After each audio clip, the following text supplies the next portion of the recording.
네, 선관위 사태를 비롯한 정치권 이슈들 짚어보겠습니다. 오늘은 박성민 전 더불어민주당 최고위원, 문종형 국민의힘 미디어 대변인과 함께합니다. 안녕하십니까? 자, 오늘은 이 얘기부터 해보겠습니다. 어제 국민의힘이 긴급 최고위 회의를 열고 투표용지 부족 사태가 발생한 곳 가운데 서울과 경기, 인천, 울산 등 6개 지역에 대해 선거 소청을 제기하기로 의결했습니다. 그러니까 장동혁 대표가 주장했던 전국 전면 재선거는 아니고 문제가 됐던 일부 지역에 대해서 지금 문제를 제기한 거잖아요. 네, 그렇습니다. 이제 이 선거 소청이라는 이 제도 자체는 이제 선거 결과에 문제가 있었을 때 이제 이의를 좀 제기하는 그런 절차인데요. 실제로 저희 같은 경우는 이제 꾸준히 주장해온 것처럼 이번에 전반적인 프로세스부터 준비 과정 그리고 문제가 생겼을 때 사후 대처하는 그런 어떤 내부 프로세스가 전혀 작동하지 않았기 때문에 이 부분에 대해서 선거 자체의 효력을 한번 제대로 따져달라 이런 취지로 선거 소청을 한 것이고 실제로 이렇게 소청이 되게 되면 60일 정도 중앙선관위에서 판단을 하게 됩니다. 예. 그러면 이제 그 절차를 통해서 어떤 문제가 있었는지 명확하게 저희가 알 수 있기 때문에 이번에 좀 제도적인 절차를 통해서 정말 이 대대적인 선거 부실 사태를 저희가 좀 바로잡기 위해서 이렇게 선거 소청을 제기했다고 봐주시면 될 것 같습니다. 네, 소청이 인용되면 30일 이내에 재선거가 치러질 수 있고요. 기각이나 각하가 되면 법원에서 또다시 판단을 받아볼 수 있다고 합니다. 지금 민주당은 국민의힘의 소청 제기에 대해서 선거 불복이다라고 비판을 하고 있더라고요. 네, 맞습니다. 일단 지금 상황에서 장동혁 대표가 이 사태를 이제 본인의 정치적 이익을 위해서 이용하고 있다라고 보는 시선 자체가 굉장히 큰 것 같고요. 부정선거를 사실상 주장하는 것이 아닌가라는 이제 문제 제기를 하고 있는 상황인데, 근데 저는 개인적으로 일단 장동혁 대표가 이 사태를 이용하고 있는 것은 맞는 것 같아요. 그러니까 지금 선관위가 이제 투표 관리를 이제 제대로 못하고 용지가 부족했던 사태 이런 부분은 너무나 문제적인 일이지만 지금 장동혁 대표는 계속해서 전면 재선거를 얘기하고 있단 말이에요. 그게 지금 목표는 전국 재선거다 이렇게 얘기를 하고 있어요. 그러니까 문제가 됐던 특정 지역만 다시 선거를 하자라는 주장을 넘어서서 사실상 이번 선거 자체를 다시 하자라는 이야기를 하고 있는 상황이기 때문에 이것은 사실 지금 지방선거 이후에 어떤 패배의 책임을 묻고 있는 장동혁 대표에 대한 책임론을 희석시키기 위한 방식으로 지금 이 선거 관리 부실 사태를 이용하고 있는 것 아닌가라는 생각이 들어서 오히려 지금 국민의힘 내부에서조차도 이 장동혁 대표의 전국 재선거 주장에 대해서는 동조하는 흐름이 별로 없는 것 같습니다. 그러다 보니까 장동혁 대표가 이 부분을 정치적으로 이용하고 있다 이렇게 말씀을 드릴 수밖에 없는 거죠. 네, 장동혁 대표의 개인의 정치적 입지를 위한 이용 아닌가 이런 말씀해 주셨는데 그런 얘기가 나올 수 있는 게 지금 선거 소청 지역에 서울이 포함됐습니다. 그동안 오세훈 시장은 선거 소청에 대해서 좀 반대, 전국 재선거에 대해서 반대 의견을 밝혀왔는데 장동혁 지도부와 교감이 없었던 것 같더라고요.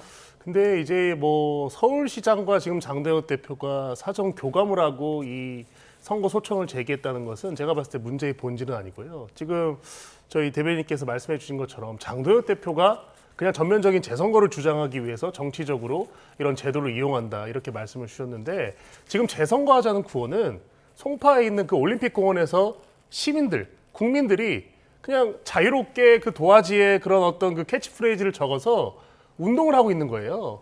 일부 구호가 그 재선거라는 구호가 있기 때문에 거기에 저희가 나가서 동참하는 것은 맞는데 저희가 그런 식으로 이제 이 소청 제도를 그렇게 단순하게 이용하는 것은 아니죠. 공정성, 법적인 절차에 어떤 훼손이 있었기 때문에 이 부분을 중앙선관위가 한번 제대로 심사를 해달라. 그래서 소청을 제기하는 것이고 정치적인 어떤 그 용도와 저희가 실질적인 이 행정 절차의 어떤 그 목적은 다르다고 볼 수 있는 것이고 저희가 전면 재선거를 주장하기 때문에 서울시장도 바꿔야 된다.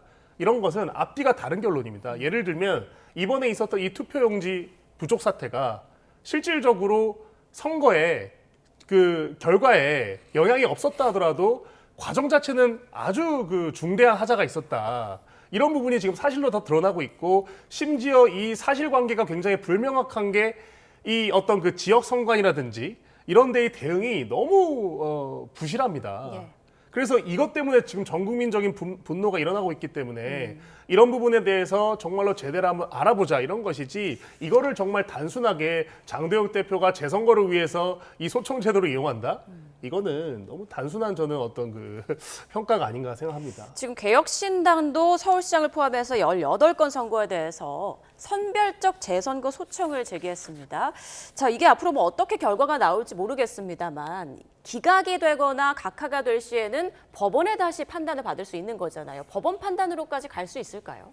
사실 이제 지방선거 같은 경우에는 다른 선거와 다르게 이렇게 중간에 절차를 좀 거쳐서 이 선거의 유효성을 따져봐야 되는 상황인 거거든요. 그래서 예. 지금 선거 소청을 하는데 말씀해 주신 대로 기각이나 각하될 시에는 이제 10일 이내에 또 법원에 소송을 할 수가 있습니다. 그렇기 때문에 선거 소송을 제기해서 그 뒤에 이제 180일 내에 법원이 또 판단을 해줘야 되는 문제가 남아 있는 거거든요. 예.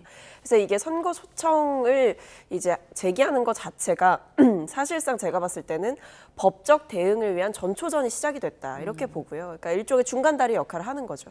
여기에서 인용이 되면 이제 30일 내에 재선거가 나오는데 재선거를 하게 되는데 사실 지금의 상황은 부실했던 선거는 맞습니다만 그 부실했던 선거 관리 자체가 어떤 당선자를 뒤바꿀 정도의 어떤 문제를 초래를 했는가라는 부분에 대해서는 지금 평가가 좀 갈려요. 그렇기 때문에 이게 결국 현행법상에는 1, 2위 당선자가 완전히 뒤바뀌었다라고 볼 만한 법적 근거가 있어야만이 재선거를 할 수 있단 말이에요. 그래서 선거 소청 자체가 받아들여질 것이다, 인용이 될 것이다라고 보시는 분은 많이 없는 상황인 것 같고 그럼에도 불구하고 기각이 된다라고 할지라도 만약에 이제 법원에 다시 소송을 건다, 그 부분까지 불사하겠다라고 한다면 이 사태가 훨씬 장기화될 측면은 있죠. 180일 이내 판단을 또 받아야 되기 때문에 그 과정까지는 상당히 좀 혼란할 것으로 보입니다. 네. 자, 그리고 어제 국민의힘 최고위에서 이 선거 소청 의결하기 전에 또다시 지도부 총사퇴에 대한 요구가 터져 나왔다고 하는데 양양자 최고위원은 지금이 좀비 지도부다라는 표현까지 썼더라고요. 어떤 맥락으로 나온 표현인가요? 참 이제 저런 발언에 대해서 정말 이런 뉴스 프로그램이나 언론에 나와서 논평하기 좀 민망한 것이요. 저런 이제 공개 최고위 석상이 어떻게 보면은 다 이제 전 국민들이 보셨잖아요. 그 양양자 최고위원은 지금 본인이 속한 어떤 그 지도부에 대해서 좀비라고 그랬고 그 바로 옆에 앉아 있었던 조강한 최고위원으로 제가 기억하는데 그분께서는 뭐 철없는 그룹, 그 철없다는 표현을 뭐 2번 연속 계속 쓰신 것 같아요. 그러니까 이런 모습 자체가 저는 그 유권자들의 눈높이 또는 국민 눈높이 차원에서는 오히려 정말 송구한 모습이긴 합니다. 다만 이제 저 내용을 조금 들여다보면 양양자 최고위원 같은 경우는 사실 본인이 직접 경기도지사 선거 후보로 이번에 뛰셨어요. 그래서 아주 큰 표 차이로 이제 추미애 지사한테 이제 낙선을 하셨죠. 근데 이런 것을 다 뒤로 하고 정말 2주 전까지만 하더라도 열심히 장동혁 지도부와 같이 선거 운동을 하셨던 분이 6월 4일부터 잠깐 일종의 잠적을 하셨다가 갑자기 그 최고위에 나타나셔서 이 지도부는 좀비 지도부다. 저는 이 모습도 충분히 비판의 여지가 있다고 생각합니다. 그러니까 양양자 최고위원이나 우재준 최고위원이 어떤 정치인과 가깝고 멀고 이런 문제가 아니고요. 그래도 최고위원은 당의 얼굴입니다. 우리가 당의 어떤 간판이라고 그 당원들과 국민들의 어떤 표로 저렇게 뽑아줬는데 선거가 끝나자마자 정말로 저렇게 돌변해서 다 물러나야 된다. 이렇게 하시는 모습이 과연 얼마나 많은 국민들과 당원들에게 지지를 받을 수 있을지 저는 회의적으로 봅니다. 네, 어쨌건 장동혁 대표의 사퇴 여부를 놓고 국민의힘 내부에서 갈등이 점점 격화되고 있음은 분명해 보이는데 내일이나 모레 이제 의원총회가 열릴 예정이지 않습니까? 분위기 좀 어떻게 전망하세요? 의원총회가 분위기가 이제 뜨거울 것 같습니다. 왜 그러냐면 저도 이제 사실 뭐 개인적으로 조금 아쉬웠던 부분은 장동혁 대표가 이 6.3 선거 당일날 이제 부실 선거 사태가 발생하면서 사실 그날 새벽부터 어떻게 보면 이 선거 부실 사태에 대해서 굉장히 정치적으로 많이 외치셨어요. 근데 그에 비해서 이번 선거 결과 12대 4라는 이 성적표에 대해서는 제대로 된 어떤 그 정치적인 정견이나 이런 것들을 표명한 적이 아직은 없다고 보거든요. 예. 그렇기 때문에 그간 원내 의원들도 의원총회를 통해서 이 부분에 대해서 허심탄회하게 얘기를 하자. 근데 표현은 허심탄회라고 할 수 있지만 사실 그 실상은 장동혁 대표에 대한 어떤 그 책임, 문책에 가깝다고 저는 보거든요. 그래서 저는 조심스럽게 이제 얘기하자면 그걸 잘 알기 때문에 장동혁 대표가 어느 정도 전략적으로 의원총회를 조금 피한 부분도 있을 거라고 저는 조심스럽게 예측을 합니다. 예. 그래서 이제 그 이후에 이제 원내대표가 정점식 원내대표가 당선이 됐고 이제 원내대표가 얘기한 대로 첫 번째 의원총회가 열리기 때문에 그 의원총회에서 장동혁 대표가 조금 더 질일부한 어떤 정치적인 어젠다 또는 책임 표명 또는 반성의 태도 이런 것들이 나온다면 향후 뭐 선거 부실 사태 이슈의 어떤 좀 주도를 한다든지 또는 원내대표와의 어떤 케미스트리 속에서 이 장동혁 지도부 체제가 계속 갈지 예. 아니면 동력이 사라질지 이런 부분도 의원총회에서 판가름이 날 것 같습니다. 네, 의원총회에서 장동혁 대표 어떤 입장을 밝힐지 좀 두고 봐야 될 것 같고요. 자, 민주당 상황도 보겠습니다. 이재명 대통령이 순방 중에 여당의 책임을 강조하는 메시지를 낸 데 이어서 정청래 대표가 좀 한껏 몸을 숙인 그런 모습을 보이고 있습니다. 어제 이 대통령에 대해서 월드 클래스 지도자라고 칭하는가 하면 대통령 시계도 차고 나왔더라고요. 지금 어떤 속내일까요? 그러니까 뭐 사실 이제 최근에 좀 논란이 많았죠. 예. 예를 들면 이제 뭐 정권은 짧다 발언도 이제 논란이 좀 됐었고, 그리고 대통령께서 이제 SNS를 통해서 내신 메시지를 보면 정치 지도자로서의 어떤 책임, 그리고 여당에 대한 어떤 책임 이런 부분들도 강조를 하신단 말이에요.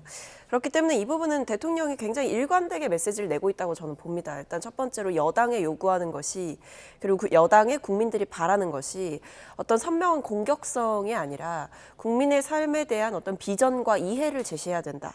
그 능력을 보여줘야 된다라는 점을 대통령께서 끊임없이 강조를 하고 계시고, 계속해서 어떤 뭐 편가르기라든지 이런 부분에 대한 비판 의식, 그리고 더 나아가서는 포용의 정신 이런 것들을 되게 강조하신단 말이에요. 그래서 저는 지금 이 선거 결과에 대한 아쉬움도 대통령께서 솔직히 표명을 하셨고, 더 나아가서 지금 책임의 언어, 뭐 우리 진영을 넘어서는 어떤 통합의 언어, 바다, 그릇 이런 말들이 계속 나온다는 것 예. 자체가 여당에 좀 변화를 주문하고 있다, 변화를 바라고 있다라는 생각이 들기 때문에 사실 지금 굉장히 좀 살얼음판 같은 분위기인 것 같습니다. 그래서 이제 뭐 정청래 대표께서 여러 가지 이제 발언도 하셨고, 뭐 보안수사권 폐지 글도 이제 갑자기 올리시기도 하면서 이거 사실상 뭔가 전면전을 선포한 거 아니냐라는 비판도 있었는데, 이제 말씀하신 대로 어떤 대통령 외교에 대한 성과를 칭찬하는 부분, 그리고 부각하는 부분 이런 것들은 사실 이 갈등을 봉합해보고자 하는 현직 당대표로서의 의지가 좀 있어 보인다라고 평가를 해볼 수 있겠습니다만, 예. 사실 지금의 상황은 그렇게 매끄럽게 전개가 되진 않았다. 그리고 그것이 지금 지지자들 간의 갈등과 분열이 굉장히 극심해지고 있기 때문에 좋은 어떤 상황 관리는 아니었다라고 생각합니다. 지금 친명계는 대통령이 언급한 여당의 책임을 계속 강조하고 있고, 그리고 친청계는 당권 경쟁자인 김민석 총리를 계속 겨냥하는 그런 모습인데, 이런 상황에 대해서 박지원 의원은 서로 주먹질에 코피 터지는 건 국민이다라며 양쪽 모두를 비판했습니다. 이런 상황이 개파 갈등이 당 지지도나 또 대통령 지지율에 계속 또 악영향을 미치지는 않을까요? 어떻게 보세요? 저는 당연히 뭐 악영향을 미칠 수 있다고 봐요. 왜냐하면 일단 선거가 끝나고 이제 여당 내에서 아무래도 이제 국민들께서 어떤 변화를 바라셨다라고 한다면 내부에서 좀 반성적 평가와 성찰이 대동단결해서 이루어지는 모습들을 좀 보고 싶으셨을 것 같은데, 지금의 양상은 오히려 차기 전당대회를 앞두고 이제 그 권력 투쟁이 굉장히 격화된 시점이거든요. 이제 시작이 된 거예요. 그래서 사실 이것이 무엇을 위한 싸움인가 저도 묻지 않을 수가 없고, 결국 여당으로서의 책임이라고 하는 것은 이제 정부의 성공을 만들어내는 것, 끝까지 이제 성공한 정부로 남게 하는 것, 그리고 정부와 잘 협력해서 일을 해 나가는 것, 이런 부분이 이제 여당의 책임일 수 있을 것 같은데, 지금의 상황은 지방선거 이후 제대로 된 어떤 그 반성과 성찰이 선거 결과에 대해서 있느냐, 오히려 특정 인물에 대한 책임론으로만 너무 이제 갈등이 좀 가고 있는 상황인 것 같고, 더 나아가서는 전당대회 출마를 염두에 둔 어떤 갈등들이 벌어지고 있다라는 점에서 예.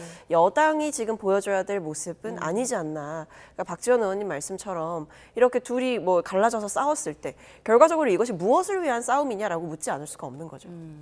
말씀하신 그 배경 때문일까요? 최근 나온 여론조사 결과를 보면 이 대통령의 지지도가 4조 연속 내림세를 보이면서 한 달 만에 9%포인트나 하락했습니다. 지금 이런 대통령 지지도 추이에 대해서 국민의힘에서는 어떻게 보고 있습니까?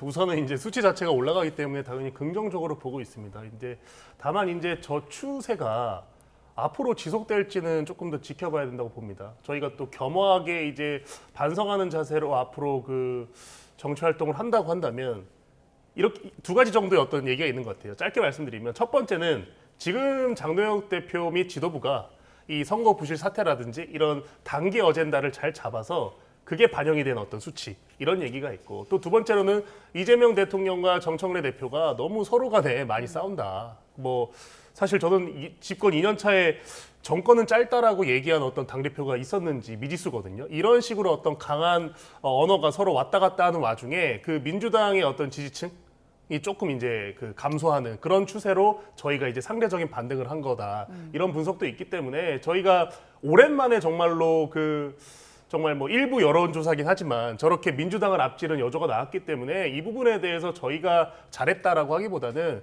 현재 저희가 지금 잘하고 있는 것은 더 잘하고 또 이제 뭐 아까 말씀하셨듯이 의원총회 이런 데서 또 저는 그 당내 내분이나 여러 가지 분열적인 목소리가 또 많이 나올 거라고 보거든요. 예. 이런 부분도 저희가 정무적으로 또 잘 관리를 해서 국민들이 듣고 싶어하는 목소리를 앞으로 내는 것이 저 지지율 추이를 계속해서 유지할 수 있는 어떤 방안이 아닌가 생각합니다. 네, 국민의힘 장동혁 대표는 사퇴론에 반격하면서 최근 오름세를 보이고 있는 이 같은 지지율을 언급하고 있는 그런 모습인데 동아줄을 잡았다라는 얘기가 나오더라고요. 이런 평가에 대해서는 어떻게 생각하세요?